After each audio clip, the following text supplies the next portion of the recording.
Hello everyone, welcome to Abhi Siksha. So আজি আমি social class 10 or geography part to discuss korim and chapter 1 and 2 pura ketaman important MCQs ami discuss korim. So let's start the video. So amak first question dia hoise je dash is a branch of economic geography which deals with agricultural activity, crop production and its associated theory. So first question at hodise je economic geography kunkhon branch agricultural activity, crop production and baki associated jonto theory thake yar logot related seiburok discuss kore thik ase kuntu branch discuss kore saita option dia hoise industrial geography, agricultural geography, geography of resources aru geography of marketing. So yar jodi ami answer sabolo jao namote gom pai aso je agricultural activity ko discuss kora hobo agriculture geography discuss kora hobo na. So answer hobo option number B. Next question hoise the human activity through which humans collect resources from nature is called. So kun khon human activity manuhe ki kore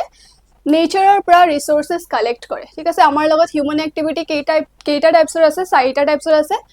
dia ase primary occupation hobo ne secondary occupation, tertiary aru quaternary thik ase. So human activity jor pra nature or pra ami resources low thik ase kun khon hobo primary occupation hobo thik ase primary occupation mane hoy je nature or pra kiba eta bostu humane loi ane thik ase horu ke ami baki keitao discuss koilo. Secondary occupation mane ki hoy secondary occupation ki kora hoy primary occupation jonbur bostu ami nature or pra loi anu tak ami process koru types of technology and development amar skills use koru and tak ami amar usable ami banao thik ase karon keitaman bostu nature or pra anar loge loge ami use koribo nuaru user upojogi nohoy na aru he karone ki koru ami tak transform koru jate ami hebor bostu hebor resources use koribo paru thik ase. Then tertiary occupation ki hoy secondary occupation jonbur bostu ami toyar koru ba primary occupation to jonbur bostu ami toyar koru no heborok jonbur consumer hoy teulukole reach koribole jonbur activities hoy take ko ami tertiary occupation karon khali produce koile na hobo ki koribo lagibo consumer loi goi pabo lagibo na resources aru takoi tertiary occupation thik ase jenike transportation hoy gol thik ase. Then quaternary occupation eku na hoy but এইবিলাক অকুপেশনক help কৰিবলৈ আৰু smoothly run কৰে যেহেতু তাৰ কাৰণে help কৰাতে help কৰে আৰু quaternary occupation যেনেকে বেংকিং হৈ গল আমাৰ স্কুল হৈ গল এইবোৰ বস্তু ঠিক আছে. So next question হৈছে a plant is an example of dash resource. Plant যে হয় কি টাইপৰ resource হয় natural resource, biotic, renewable, all of this. যদি আমি চাও প্লান্ট ন্যাচারাল রিসোর্স হয় না হয় obviously হয় কারণ নেচাৰৰ পৰা পাও আমি সো প্লান্ট কি হ'ব obviously ন্যাচারাল রিসোর্স হ'ব. বায়োটিক হয় না হয় প্লান্ট আমি জানো যে বায়োটিক মানে কি হয় লিভিং থিংস ঠিক আছে. সো obviously প্লান্টকো আমি লিভিং থিংসৰ আন্ডাৰত কনসিডাৰ কৰো সো বায়োটিকো হ'ব. দেন ৰিনিউৱেবল মানে কি হয় এবাৰ শেষ হোৱাৰ পিছত আকৌ জেনাৰেট হৈ যায় এটা সৰু টাইম পিৰিয়ডৰ ভিতৰত ঠিক আছে. আৰু প্লান্টটো তেনেকৈ হয় প্লান্টটো ফাৰ্স্ট কথা প্লান্টটো কেতিয়াও তেনেকৈ শেষ হ'ব নোৱাৰে ঠিক আছে. আৰু যে শেষ হৈও যায় তাৰপিছত কি হ'ব পাৰে ৰিজেনাৰেট হৈ যায় মানে অলপ কম সময়তে প্লান্ট আকৌ উভতি আহি যায় ঠিক আছে. আৰু সেই কাৰণে ৰিনিউৱেবলো হ'ব বায়োটিকো হ'ব আৰু নেচাৰেলো হ'ব আৰু অপচন ডি কি আছে all of this. So year answer কি হ'ব option number D all of this ঠিক আছে. এতিয়া next question is natural resources are found in kot poa jai natural resources solid state of liquid or gaseous state of metallic or non metallic state of ba all of the above. Eta natural resources kenuka state of poa jai solid of poa jai or pau land hoy gol solid ko pari then plants animals e hokolobur bostu ki hoy gol solid format পাও আমি ঠিক আছে. Then liquid আর gas আর স্টেটত কেতিয়া থাকে liquid যেনেকে water হৈ গল gas তো আমি জানো এয়ার এটো রিসোর্স হয় সো লিকুইডতো থাকে গ্যাসিয়াস স্টেটতো থাকে. মেটালিক আমি জানো মেটালস এন্ড নন মেটালস কি হয় ন্যাচারাল রিসোর্সে হয় নেচাৰৰ পৰা পাও ন so metallic and non metallic ফৰ্মতো থাকে এন্ড লাস্টৰ কি আছে অল অফ দি অবভ মানে এই তিনিটাই হয় আনসার ঠিক আছে. সো আনসার হ'ব all of the above. Then question number 5 is solar energy is a source of dash energy. Eta solar energy ki type of energy hoy non renewable, renewable hoy, biotic hoy ne biotic hoy. Etia yate biotic to nahobo obviously ঠিক আছে non renewable nahobo karon sunlight ketao শেষ হবতো নোৱাৰে আৰু কি হ'ব renewable হ'ব ঠিক আছে কাৰণ সানলাইট শেষ হোৱা চান্সটো নাই বাট শেষ নহয় আৰু ৰিনিউৱেবল মানে আকৌ যোনটো বস্তু জেনাৰেট হৈ যায় সো সানলাইট শেষ নহয় সেই কাৰণে ইয়াক ৰিনিউৱেবল কোৱা হয় আৰু এবাৰতে ক'ব নোৱাৰো কাৰণ সান লিভিংও নহয় নন লিভিংও ক'ব নোৱাৰো ন সেই কাৰণে এবাৰটিক সব সকলোতকে মানে প্ৰপাৰ আনসাৰ হ'ব ৰিনিউৱেবল যদি অপচনত দিয়া থাকিলে হয় বি এণ্ড ডি তেতিয়াহ'লে আমি কি কৰিলো হয় both বুলি চুজ কৰিলো হয় বাট ইয়াতে both অপশনটো নাই ন সেই কাৰণে আমি সকলোতকে যোনটো প্ৰপাৰ আনসাৰ হয় ন তাক চুজ কৰিম ঠিক আছে আৰু বায়োটিক এণ্ড ৰিনিউৱেবল ভিতৰত সকলোতকে প্ৰপাৰ আনসাৰ কি হ'ব ৰিনিউৱেবল হ'ব সেই কাৰণে আমি ৰিনিউৱেবলক চুজ কৰিম ঠিক আছে Next question is the production of steel from iron ore is an example of dash occupation. Iti ami question number 2 tami discuss korilu different types of occupation. Iti yate heitue khudise je ami je iron ore or pra jeta steel produce kora hoy hetu kun occupation or bhitorot ahe thik ase iti iron ore ami janu kor pra pai nature or pra pai steel loi convert kora hoy no direct iron ore to use nokoro ami ki koro steel loi convert koro so nature or pra paisu and convert কৰিছো আমি না usable ফৰ্মত যোনটো আমি use কৰিব পাৰো so কি টাইপৰ অকুপেশন আছিল এটো আছিল সেকেন্ডাৰী অকুপেশনত ঠিক আছে সো ইয়াৰ আনসাৰ হ'ব সেকেন্ডাৰী অকুপেশন এইবোৰ ৰিভাইজ কৰি থাকিলে মনত থাকে সো নেক্সট কোৱেশ্চন দিয়া হৈছে on the basis of dash resources can be classified as individual resources national resources and international resources so ki hoise resources ok ami keitaman basis ot divide koru different types ot thik ase etia ade khudise je kunto basis of resource ok individual national aru international resources ape divide kora hoise thik ase চাৰিটা option দিছে origin ownership availability aru structure so ইয়াৰ যদি correct option চাও হবো ownership মানে ownership or basis ot mane depend kori amak ki korise resources of individual national aru international resources ape divide kora hoise mane kune own kore so the individual ejon manuhe jodi own kore then hole individual resource hobo jodi eta nation e own kore then hole national hobo aru jodi owner nai kind of gote world যদি own কৰে globally কোনোবা own কৰে ন তেনে হলে ইন্টাৰনেশনাল resource হ'ব ঠিক আছে এতিয়া অৰিজিনৰ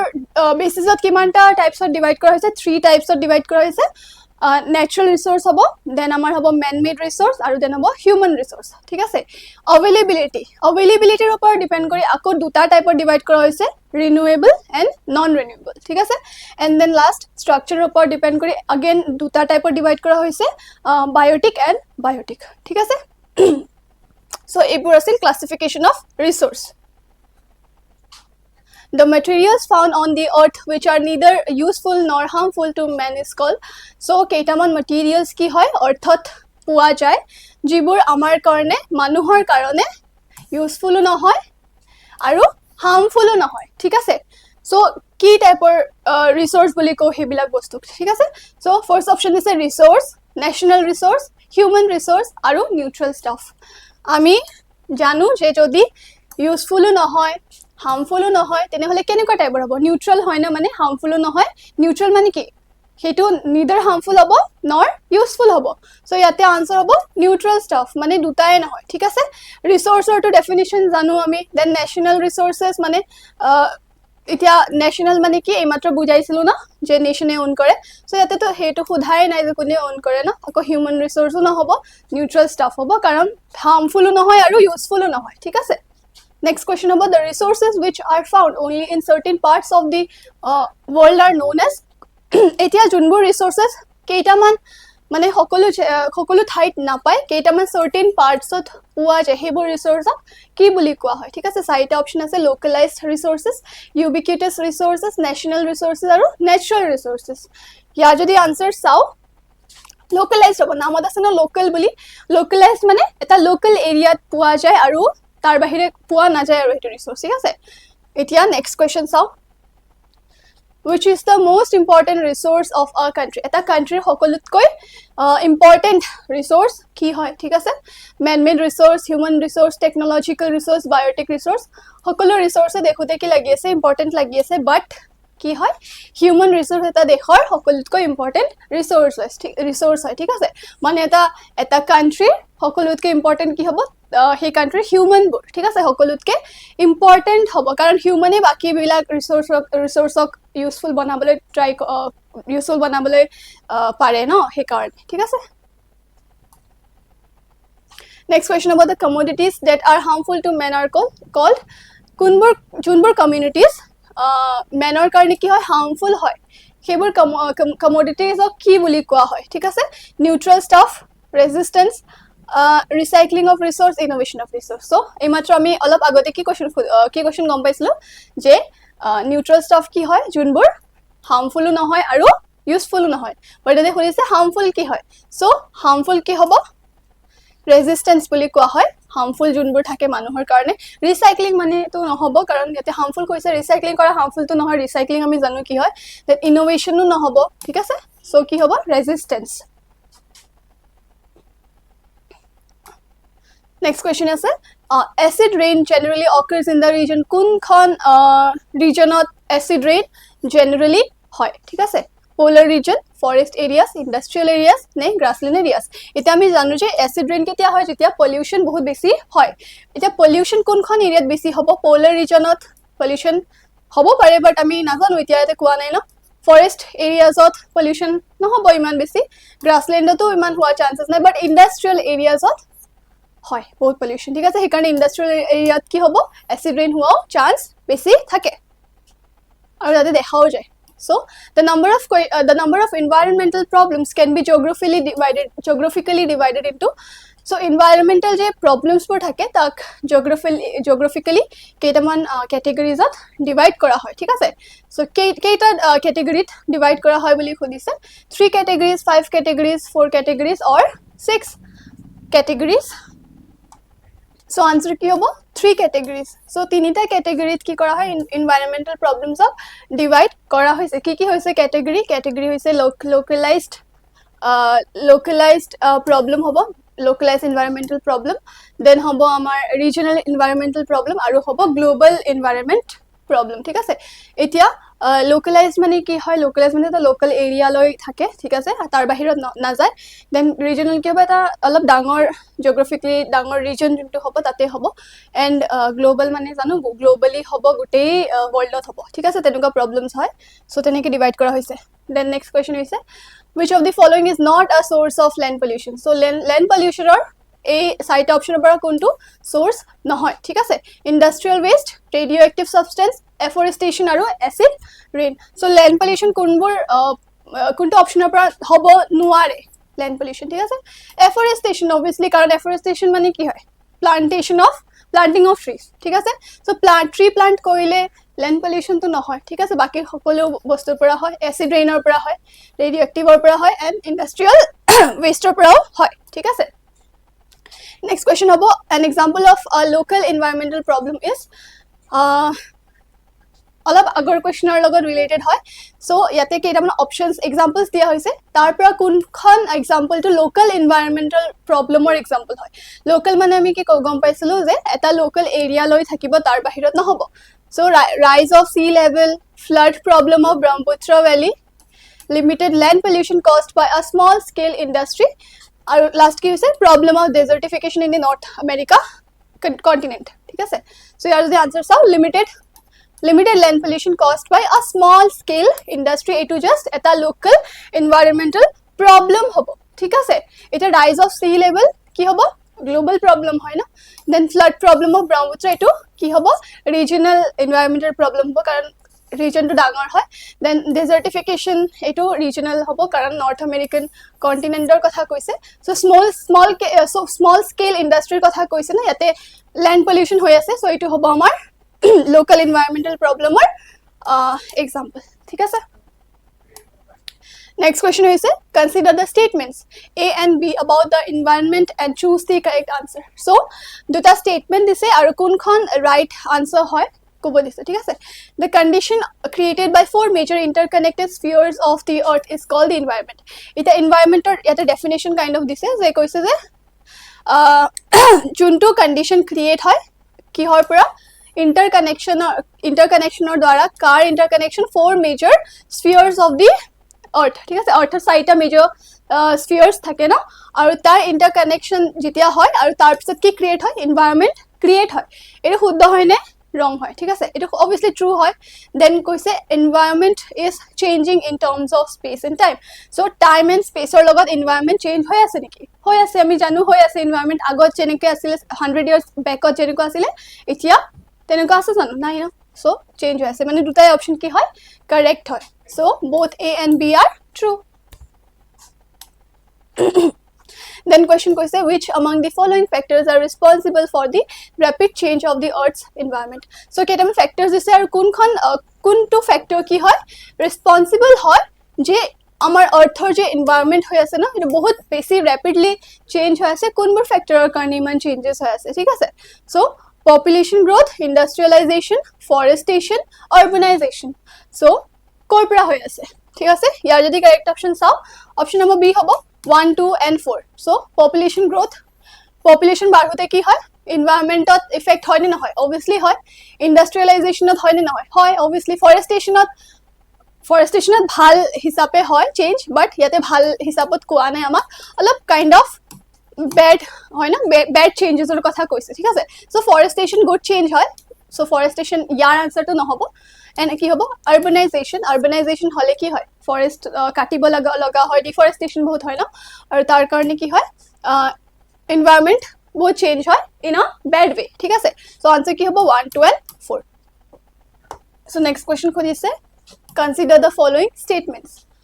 environment denotes the condition around an organism or a community of an organism so yateo environment or eta definition dia hoise je environment buli ki bula environment or meaning ki hoy je suppose eta organism ase ba eta community ase na organism khokolor community ase aru he community milai ki hoy environment create hoy so eto true hoy ne false eto true hoy je amar usor pasor junbo surrounding thake hokolubur log lagi ki bane environment hoy thik ase and next ki ase the elements of the environment can be mainly divided into biotic and abiotic so environment or bhitor jimano element ase no hokoluke ami ki boli divide koribo paru mainly duta part or divide koribo paru jeneke biotic aru abiotic thik ase so ami janu je environment or element ok keitaman basis er upor divide kora hoise saita basis ami discuss korisilu so yate hudise je mainly divided into abiotic and abiotic so mainly jodi ami sabole jao biotic and abiotic ot ami divide koribo paru hokolubur bostu ke thik ase mane basis or ketaman basis er upor depend kori to divide korisu but mainly ami duta part ot divide koribo paru mane environment or jimanu bostu ase hetu either biotic or category t ahi jabo or ki hobo abiotic or category t ahi jabo thik ase so etu ki hobo true hobo thik ase So A is correct, B is correct. Dutai correct hoy. Next question hoise the status and changes in the hydrosphere depends on. Ita hydrosphere mane hydro mane water. Thik ase environment or kuntu sphere water related jenike ocean hoy gol sea hoy gol river hoy gol thik ase hebur hokolubur bostu jibur change hoy na hydrosphere or jimanu changes hoy kar upor depend kore hudise lithosphere atmosphere biosphere and all of the above thik ase so answer hobo all above mane ami janu environment or hokolu elements ke hoy interconnected hoy mane eta jodi kiba changes ahe belek elements to ki hobo changes ahibo belek spheres to ki ahibo changes ahibo aru he karone ki hobo jodi kiba changes hydrosphere ahi ase so obviously lithosphere atmosphere biosphere hokolu bostubur asage kiba nohole kiba changes ahi ase aru he karone ki hoise hydrosphere ro change hoy ase thik ase it's interconnected hoy match the following or question hoy to the composition of the land surface of the earth by rocks sand soils stones etc so at the option silo biosphere lithosphere hydrosphere atmosphere mane elements hoy na environmental elements bilak mention kora hoise yate so ami tar hisabot milabole try koru thik ase so yate khudise composition of the land surface eta land buli kole thik ase kunto bujay land buli kole lithosphere boli bujhe litho mane land thik ase then yete water bodies yar agor question ami water bodies or question korisilu na so water bodies jimanu ase kar bhitor ahibo hydrosphere thik ase then gaseous layer junto hobo ami eto to janu atmosphere rot sokolubur gases thake na so gaseous ita ko ita atmosphere ahibo thik ase and the part of the earth in which plant and animals, এটা plant and animals যোনটো পাৰ্টত থাকে, যোনটো এলিমেণ্টত থাকে, সেইটো এলিমেণ্টক কি বুলি কোৱা হয়? বায়োস্ফিয়াৰ. বায়ো মানে লিভিং থিংছ, কাৰণ প্লান্ট এণ্ড এনিমেল কি হয়? লিভিং বিংছ হয় ন. চ' বায়োস্ফিয়াৰ, বায়ো মানে লিভিং. ঠিক আছে. চ' ইয়াৰ হিচাপত আমি অপশ্যন চাওঁ কোনটো হয়. চ' এৰ আনচাৰ হৈছে নম্বৰ 2. চ' A1 হয়, এইটো নহ'ব. A3 এইটোও নহ'ব. দেন চি A2 আছে, এইটো হ'ব পাৰে. আৰু ইয়াতে 4 আছে, এইটো নহ'ব, মানে অপশ্যন চি কাৰেক্ট হ'ব. চ' আমাৰ ইয়াৰ আনচাৰ হ'ব অপশ্যন নম্বৰ চি. ঠিক আছে. চ' ইয়াৰ লগতে আমাৰ আজি আমি 20 কুৱেশ্যনছ কৰিলোঁ from chapter 1 and 2 and preferably next video' যদি এক্সামৰ আগত ভিডিঅ' আহে তেনেহ'লে তাতে আমি চেপ্টাৰ 3 and 4 জিঅ'গ্ৰাফীৰ পৰাই 3 and 4 চেপ্টাৰটো ডিছকাছ কৰিম. চ' প্ৰেক্টিছ কৰিব লাগিব বহুত ভালকৈ. Thank U.